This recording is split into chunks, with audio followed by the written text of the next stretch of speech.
สวัสดีครับพ่อแม่พี่น้องเนาะคลิปนี้บ่พรสิพาไปรับชมการทำถนนลาดยางมาต่อยพ่อแม่พี่น้องบ่พรเห็นแล้วบ่พรก็ยังตกใจบ่เซาพ่อแม่พี่น้องบ่คิดบ่ฝันว่าประเทศไทยสิมาถึงขนาดนี้แล้วพ่อแม่พี่น้องลาดยางมาต่อยโดยการใช้รถบ่ได้ใช้แรงงานคนพ่อแม่พี่น้องโอเคเนาะพ่อแม่พี่น้องเดี๋ยวบ่พรพาไปรับชมพร้อมๆกัน นี่แหละพ่อแม่พี่น้องเอ้ยเนาะการทำถนนประเทศไทยทำง่ายๆพ่อแม่พี่น้องบ่ได้ใช้คนลาดคนตีพ่อแม่พี่น้องนั่นก็คือการใช้รถเนาะโดยที่บ่ได้ใช้แรงงานคนพ่อแม่พี่น้องสิเฮ็ดถนน10เลน30เลนมันก็ง่ายโพดเนาะพ่อแม่พี่น้องความรวดเร็วทันใจการทำถนนแบบทันสมัยแบบประเทศไทยนี่บ่พรก็เพิ่งเห็นพ่อแม่พี่น้องแต่บ่พรก็ยอมรับได้ประเทศไทยเวลาเพิ่นทำทางปูยางนี่เพิ่นสิเน้นความละเอียดสูงพ่อแม่พี่น้องเบิ่งตัวอย่างก็ฮู้ว่าตัวอย่างค่อนข้างดำเข้มข้นพ่อแม่พี่น้องและการลาดแล้วก็หนาแล้วก็ใช้รถนี่เหยียบอัดแน่นๆเนาะพ่อแม่พี่น้องโอ้เนาะบ่พรเพิ่นเห็นพ่อแม่พี่น้องเพิ่นเฮ็ดแนวนี้เนาะใช้รถเหยียบพ่อแม่พี่น้องเนาะเครื่องจักรเครื่องหยังก็ค่อนข้างทันสมัยหลายเบิ่งแน่พ่อแม่พี่น้องยางนี่ลาดชาว30เซนเฉพาะถนนอยู่ประเทศไทยมันจึงแบบว่าได้ความมาตรฐานเนาะพ่อแม่พี่น้องและอันนี้มันคือหยังพ่อแม่พี่น้องนี่ก็คือรถลาดยางคือกันแม่นบ่ซึ่งแปลกเด้บ่พรบ่เคยเห็นจักเทื่อมันคือใช้แบบไฟเผาไฟไหม้ไปซี้เนาะอันนี้คือการเฮ็ดเพื่อหยังเนาะเพื่ออิหยังเนาะผู้ใดฮู้ก็ช่วยแบบให้ความแนะนำบ่พรได้เด้อเนาะซึ่งก็บ่พรก็ซึ่งตกใจพ่อแม่พี่น้องมาเห็นรถไฟไหม้อยู่คึบๆๆๆๆเนาะโดยการแบบเผาถนนอ่าโดยการเผาถนนเนาะหรือว่าจูดยางบ่ตัวนี้เนาะจูดให้ยางมันละลายบ่อิหยังบ่ฮู้เนาะ แต่สังเกตเบิ่งนะรถปูยางอยู่ประเทศไทยนี่หรือว่ารถทำถนนหนทางค่อนข้างมีหลายระบบนะหรือว่าบ่พรอาจสิเข้าใจผิดบ่เนาะพ่อพี่น้องบางรุ่นก็เทแล้วก็เหยียบไปเลยเนาะบางรุ่นคล้ายๆแบบใช้ไฟเผานี่แต่แบบรุ่นนี้ก็ปูไปแบบคล้ายๆปูแบบง่ายๆเลยเนาะพ่อแม่พี่น้องหรือว่าบ่พรบ่เข้าใจรายละเอียดบ่เนาะโอ้ผมปูแบบง่ายๆเลยพ่อแม่พี่น้องมื้อนี้แล้วก็มีรถตัวนี้แบบคล้ายๆเผาเป็นควันขึ้นเลยเนาะ อ่าสามารถปูแล้วก็สามารถลดแบบรถจักรรถหยังสามารถแล่นได้เลยเนาะพ่อแม่พี่น้องตามเบิ่งอะนะเท่าที่บ่พรเบิ่งนี่คล้ายๆคนกันขึ้นไปเหยียบไปย่างได้อ่าแต่บางพื้นที่ก็ใช้รถโลเหยียบนำหลังเนาะนี่ก็คือแบบยางนี่ค่อนข้างแบบยางนี่ก็แบบว่าร้อนนะร้อนแบบมีควันไฟคันหยังแต่ว่าอาจสิบ่ได้ร้อนแบบเหนียวเลยบ่แม่นเนาะแบบร้อนๆแบบบัดหมาดเท่าที่บ่พรเบิ่งได้นี่คนบ่ต้องเฮ็ดหยังเลยพ่อแม่พี่น้องยืนไปนำรถสบายๆเนาะนี่คือระบบการทำถนนของประเทศไทยเนาะพ่อแม่พี่น้องโอ้โฮตคักแรงอะหลีแล้วก็มีรถเหยียบเพื่อให้มันแน่นไปนำหลังซื่อๆคนน่ะบ่ได้เฮ็ดหยังเนาะคนงานแทบจะบ่ได้เฮ็ดหยังพ่อแม่พี่น้องคอยแต่เบิ่งความละเอียดแล้วก็จับๆถูๆไกวๆไปแบบปาดๆไปแบบให้แบบเบิ่งความละเอียดซื่อๆเนาะพ่อแม่พี่น้องโดยที่แบบบ่ได้ลงไม้ลงแรงหยังมากมายเนาะหลักๆแล้วก็ข้างใส่รถเป็น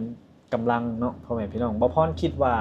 การทำถนนยางคิดว่าสิใช้คนโกนตีแล้วก็เทแล้วก็ค่อยลาดไปบ่แม่นพ่อแม่พี่น้องใช้รถลากทีละเลนไปเลยเนาะค่อนข้างทันสมัยแรงพ่อแม่พี่น้องบ่พรก็หาก็มาเห็นอยู่ประเทศไทยนี่แหละอา โอ้เนาะพ่อแม่พี่น้องเพิ่นก็ความละเอียดความทันสมัยของประเทศไทยนี่มันแบบระดับโลกอะลีเนาะพ่อแม่พี่น้องอาตัวอย่างก็นี่ก็เทลงเลยเนาะเทลงเลยแล้วก็ใช้รถแกวดไปเรื่อยๆเนาะก็คือแบบว่าใช้รถนี่กวาดไปเองเนาะรถที่เทแล้วก็กวาดไปพร้อมเนาะพ่อแม่พี่น้องคนนี่ก็มีแต่เบิ่งความเป็นระเบียบซื่อๆนะคอยเบิ่งว่ามันละเอียดบ่เนาะ มันงามสมส่วนบ่เนาะนี่ แล้วก็ใส่รถโถงน้ำหนักนี่เหยียบไปน้ำหลังโอ้พ่อแม่พี่น้องมื้อนี้ฮะเทยางใส่แบบนี้เลยเนาะสุดยอดอหลีประเทศไทยเนาะพ่อแม่พี่น้องเฉพาะถนนประเทศไทยมันจึงลาด4-5 เลนได้สบายเลยเนาะพ่อแม่พี่น้องบ่พรคิดว่าใช้แรงคนกวาดคนตีไปเรื่อยๆค่อยๆเทไปเรื่อยบ่แม่นเนาะพ่อแม่พี่น้องใส่รถแบบเททีละเลนทีละเลนเลยนี่แล้วก็สิมีรถเหยียบเลยนี่มันก็งามมันก็แน่นแล้วถนนนะผู้เขียวอำลำคักบัดนี้พ่อแม่พี่น้องเอ้ยโอ้เนาะรถเหยียบนี่ก็มีหลายแบบหลายขนาดเนาะพ่อแม่พี่น้องซึ่งก็ใช้หลายคันได้พ่อแม่พี่น้องเอ้ยบ่แม่นว่าคันเดียวบ่เต็มอยู่พ่อแม่พี่น้องเนาะเหยียบให้มันแน่นบ่ให้มันยุบโตนะตามเบิ่งผู้ป๊าเฉพาะรถที่มันกวาดไปเองเทไปเองนี่มันก็เก่งมันก็งามแหละพ่อแม่พี่น้องบาดนี้แฮงใช้รถโถงน้ำหนักมาเหยียบน้ำหลังอีก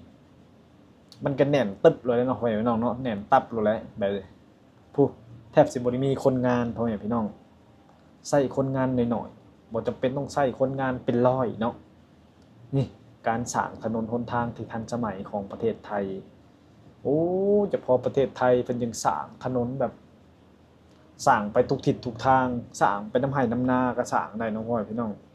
บางบ่องก็จะว่าบ่ใช้รถก็ใช้เฮ็ดเป็นทางคอนกรีตเนาะทางคอนกรีตก็ใช้รถปูนตีไปเลยเนาะพ่อแม่พี่น้องบ่พรคิดว่าใช้คนโกนคือบ้านบ่พรเฮ็ดถนนเข้าหมู่บ้านนี่โอ้ยถนนหมู่บ้านประมาณโล2กิโลนี่พ่อแม่พี่น้องเฮ็ดเป็นเดิน2เดือนเพิ่นสิแล้วนะใช้คนตีเด้พ่อแม่พี่น้องเคยเห็นบ่มันคล้ายๆแบบไหนี่แหละที่ผสมปูนนะแล้วก็ใช้คนหิวพ่อแม่พี่น้องหิวเท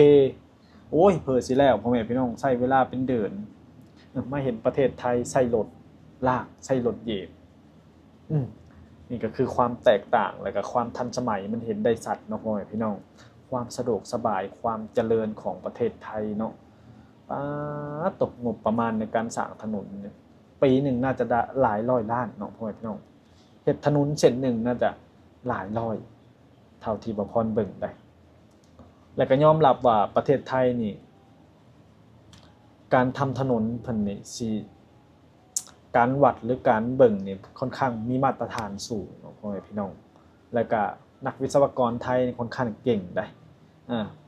การสร้างขึ้นตามภูตามเขาเนาะเบิ่งถนนหนทางโอ้เนาะแม้กระทั่งแบบพื้นที่ที่บ่ควรสร้างได้ไทยก็ยังสร้างได้นี่แหละคือความแบบความสามารถสูงเนาะความเก่งความสามารถของนักวิศวกรไทยพ่อแม่พี่น้องป๊าดตก